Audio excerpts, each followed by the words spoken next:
तेरी चहल पहल पर हज़ारों ईद रबीउल अव्वल सिवाय इबलीस के जहाँ में सभी तो खुशियाँ मना रहे हैं। अजीज़ानो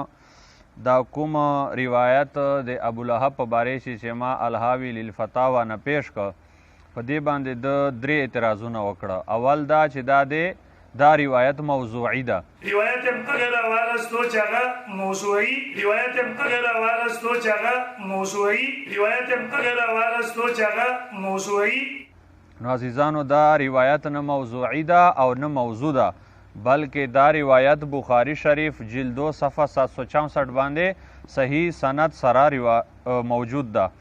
قال عروة وسويبة مولاة لأبي لهب كان أبو لهب أعتقها فأرضعت النبي صلى الله عليه وسلم فلما مات أبو لهب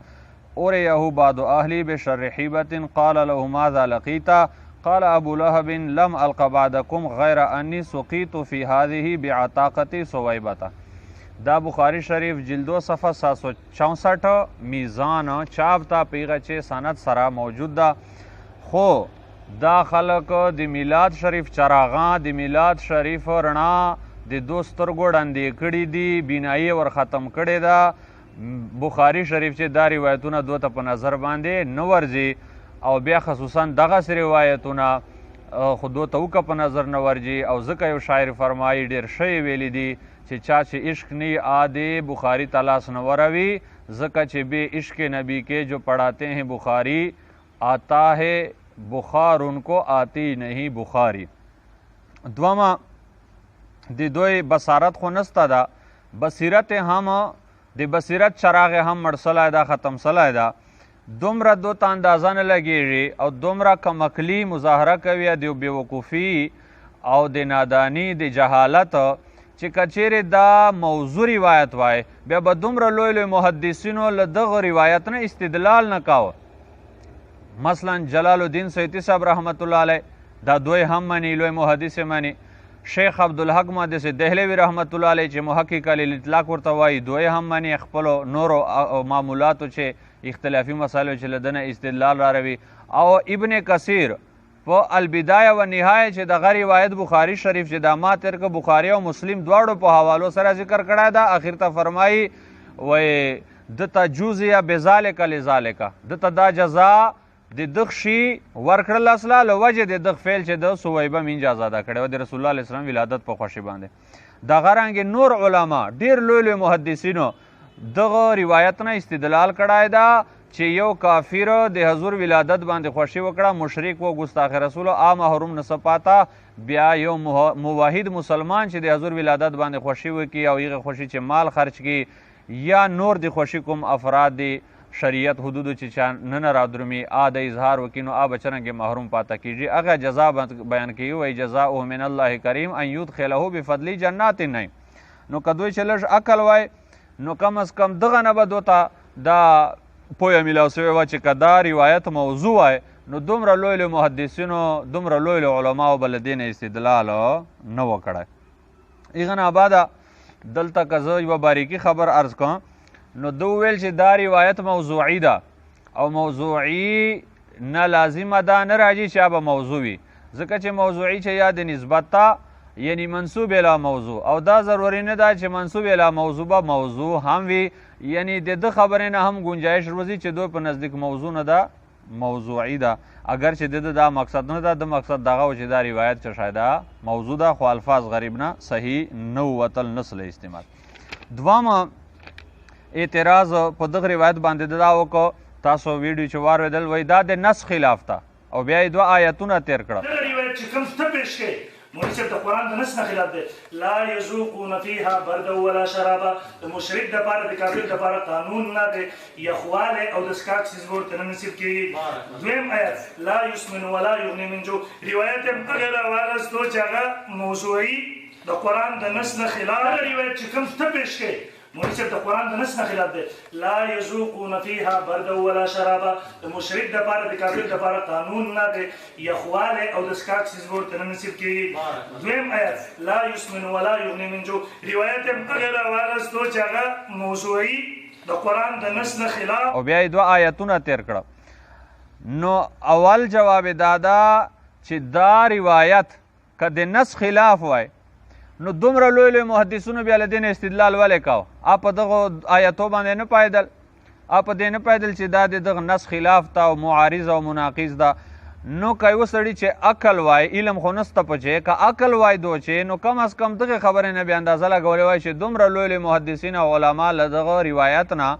استدلال کوي د میلاد شریف او د رسول ولادت په خوښي چې مال خرچ کول او بیا په هغه باندې د جنتو جزا ثابتوي دغه روایت په بنیاد باندې، لہذا دا د نس خلاف نه ده. او امام بخاری نعوذ بالله په دې نه پایده چې دا د نس خلاف ته، ایغ بخاری چې دا روایت لیکه او بیا امام بخاری شریف چې مال نه لیکلی صلی دا نن ورځې پورې سوا د دوی نه او بیا سوا د دغه ملانه یوه حواله نسی پیش کوه، یو کتاب نسی ښکاره کوی په خوله کاینات چې چا دغه روایت ته موضوع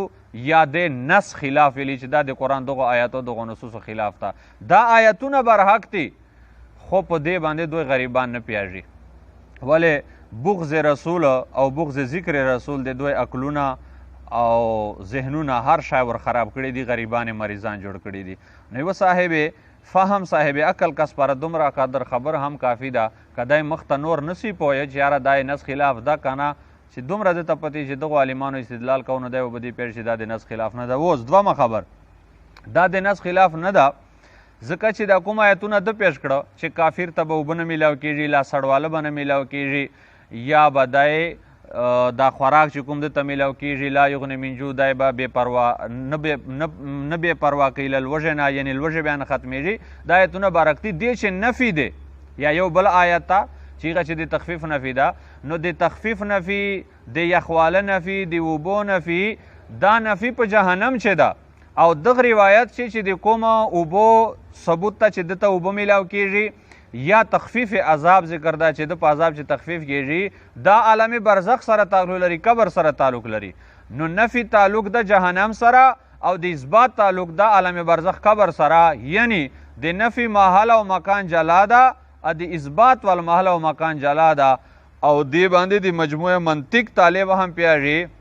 چې تناقض چې اتو شیانو چې اتحاد شرطه په هغه چې یو مکان د اتحاد مکان او چې اتحاد مکان نه وي بیا تناقض نه رادرومي. لہذا نفي هم صحیح ده او اثبات هم صحیح ده، هیڅ تعارض تناقض دلته نسته ده. بیا هم که یو څوک دا خبر دا تحقیق نه مني نو موږ هغه ته وایو چې اول اعتراض به امام بخاري صاحب وکړو چې دا روایت د نس خلاف ده، ولې بخاري چې ذکر کو. بیا ابن کثیر باندې البدایه والنهایه چې دا روایت ذکر کړی دغه جزا دغه استدلال په باندې کړی ده، جلال الدین سیوطي صاحب باندې، شیخ عبدالحق محدث دهلوي رحمت الله علیه باندې، حافظ ابن ناصر الدین دمشقي رحمت الله علیه باندې، او نور علما متعدد چې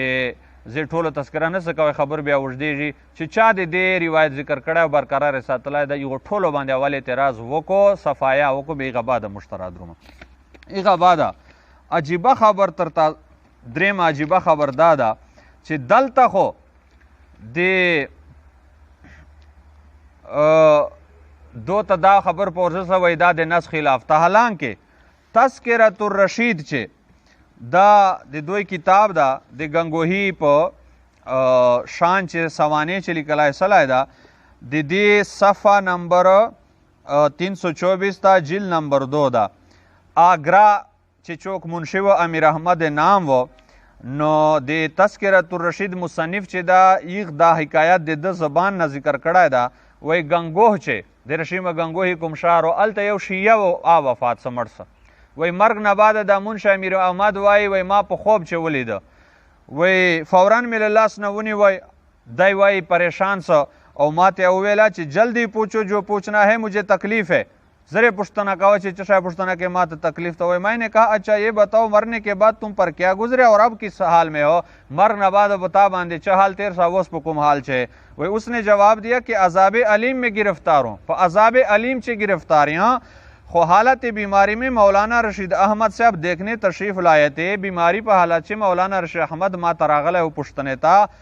حالانکہ شیعہ پشتنه روا ده که ناروا دا هم یو باز سوال دلته پیدا کیږي. خو به هر حال زه خپل مقصود بیانوم. وی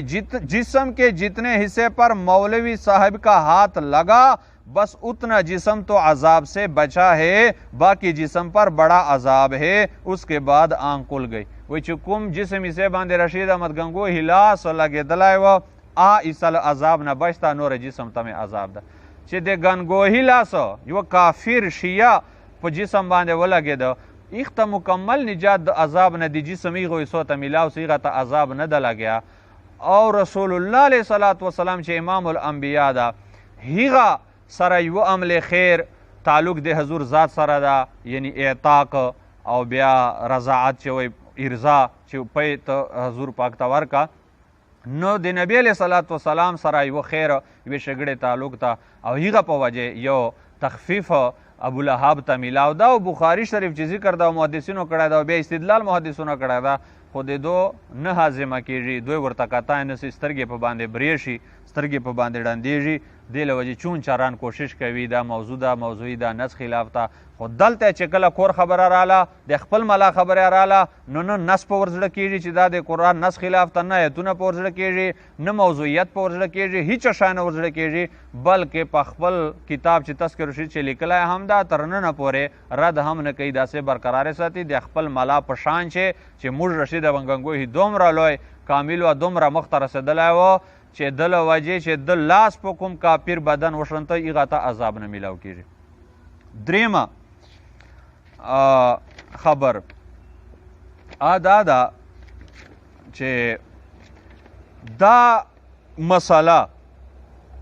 په دې باندې دې آیتونه قطع نظر عالمانو بالکل په دې باندې بحث کړی ده چې یو عمل خیر د ښېګړې وال دا کافر ته نفع ورکوي که نه ورکوي نو جند علي دواړه قسمه اقوال سته دي جند عالمان وایي نفع ورکوي جند نه ورکوي خو دغه بحث ته زه نه درومه زه دا وایم چې کوم عالمان دا وایي چې یو ښېګړی و کافر کړی عمل خیر یې کړی دا کافر ته مرګ نه باده نفع نه ورکوي چې کوم عالمان په دغه باندې دي هغو بیا دا گنجایش ساتلی ده وایي هغه عمل خیر هغه ښېګړه چې د هغه تعلق رسول الله علیه صلات وسلام ذات سره یي به ضایع نه درومي هغې فایده به ایخ کافر ته میلاو کېږي فایده به دته بالکل رسیږي دا په عمدة القاری چې هم دغه روایت چې دا کوم بخاري شریف روایت ما ذکر که 20 جلد نمبر 20 چې دغه روایت عمدة القاری چې موجوده او دغه دا خبره عمدة القاری چې هم موجوده ده 20 نمبر جلد چې دغه روایت چې د ما تیر که او دا الحاوی للفتاوی ده دا صفحه نمبر 614 ده وی نقل الزرقشي في الخادم عن ابن دهية أنه جعل من أنواع شفاعات التخفيف عن أبي لهب في كل يوم اثنين لسروره بولادة النبي صلى الله عليه وسلم وإعطاك سويبة حين بشر به قال وإنما هي كرامة له صلى الله عليه وسلم و امام زرکشی په خادم چې ابن دهیه نه نقل کړی چې دا د رسول الله علیه السلام شفاعتو چې یو شفاعت ته چې ابولهب ته تخفیف میلاوسه په عذاب چې هر سوموار وجې ته ولې لسروره بولادت النبي صلی الله علیه وسلم د رسول الله علیه السلام ولادت باندې خوښي له وجې و اعطاکی سویبه حین بشر به او چې چمل سویبه منجه ده ته زیری ورکړه بیا د آزاده کړه دې له وجې او مخته فرمایي انما هي کرامة له دا د رسول الله علیه السلام کرامت او شرافت او بزرګي او د الله په دربار چې عظمت ته چې دل خاطره چې چا حضور سره امداد وکړو تعاون یې وکړو یوه ښېګړه وکړه چې هغه تعلق حضور ذات سره ده نو هغه له وجې یغو په حق چې د حضور شفاعت قبول ده او یغو ته تخفیف میلاو کېږي او دا ابو طالب صاحب د نبی علیه صلات وسلام تر مبارک هغه په ایمان چې خو عالمانو اختلاف سته ده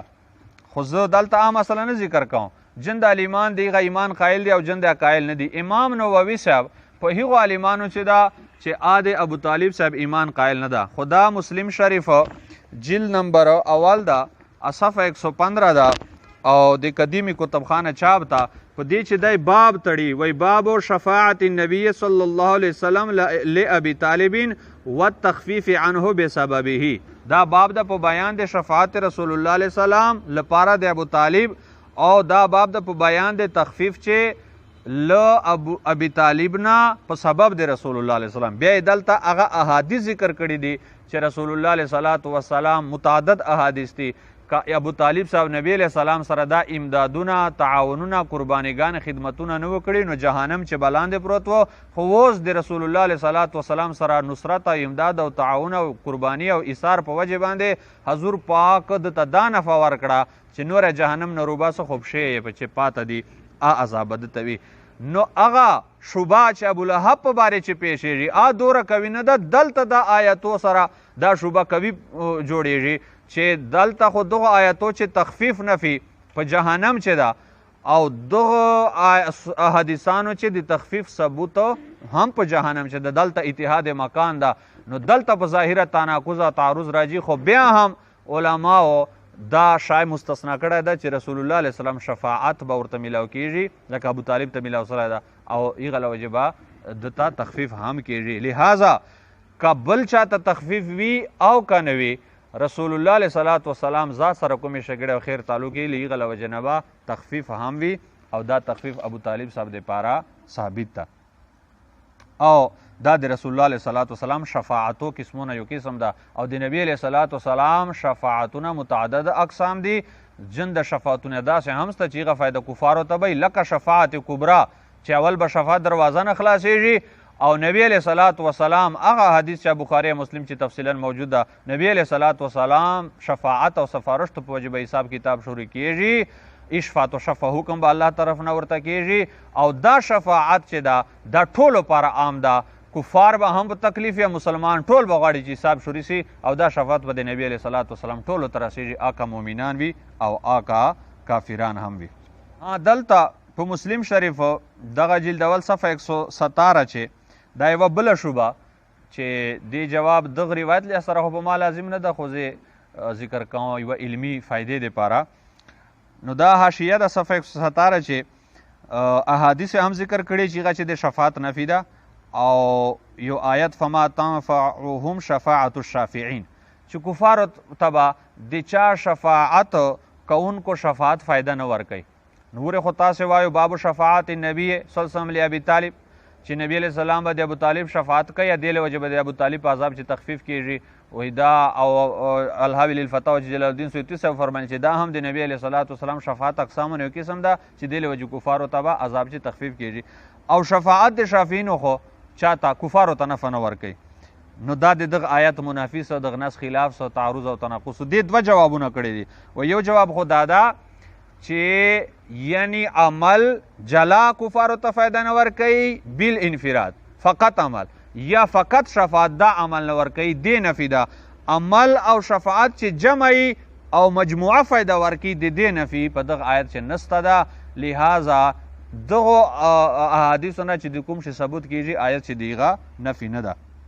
ويمكن الجواب أنه لا يلزم من نفي نفع كل من العمل والشفاعة بانفراده نفي نفع مجموع العمل والشفاعة، وهذا الحديث يقتضي نفع مجموع العمل والشفاعة كما لا يخفى. والمنفي في الآيات نفع كل من العمل والشفاعة بانفراده، نفي دي انفراده چې جلا جلا عمل او جلا شفاعتونه کی او ثبوت دلته